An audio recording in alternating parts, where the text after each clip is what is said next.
And one of the common challenges I face is how do I galvanize more of me, right? Um, there's maybe hundreds of hurdles there just to cross through, and we'll maybe uncover them to some extent today.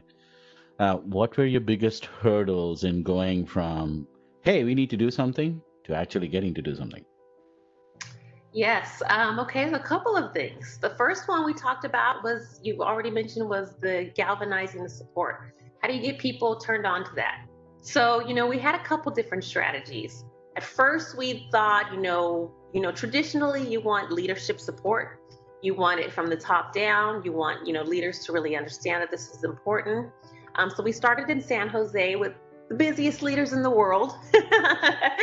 And, we really found that we didn't make traction with them. They didn't have time. They, were running these multi-million dollar portfolios, diversity. The environment did not demand for them to take diversity seriously at this point. So we looked for other opportunities. And what we did find was that our program team seemed to be growing, and they were growing with young males. And we hit on that, millennials get it. People born, after the Generation X generation, I guess, if you will, after that, it really is a conversation about why don't you have this program? I can't believe your organization doesn't have anything like this. So we were behind the ball in terms of their mindset and where they expected companies to be in terms of their inclusion journey. So we got the support of a lot of our early in careers. And when their managers, their vice presidents started seeing their involvement, they changed their mind.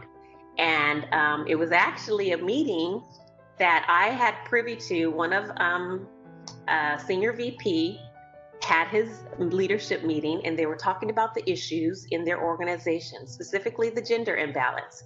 And one of the people in the meeting said, "We need MFI." And he said, "What is MFI?" And once he found out what MFI was, it was kind of like, that was it. That was the key to his the solution to his challenge. And so he started being a supporter of MFI, and we really got more traction, more money, donations, and more involvement ultimately.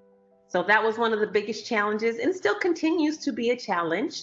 Now the environment is kind of dictating that organizations place diversity as one of their top priorities. I love to see that. I really would like to see the focus more on men. People are just kind of getting a hold of that notion as maybe something that they want to try to start looking at and uncovering.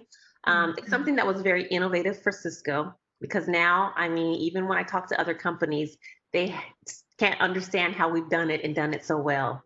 We're really one of the only companies that have a really robust allyship program.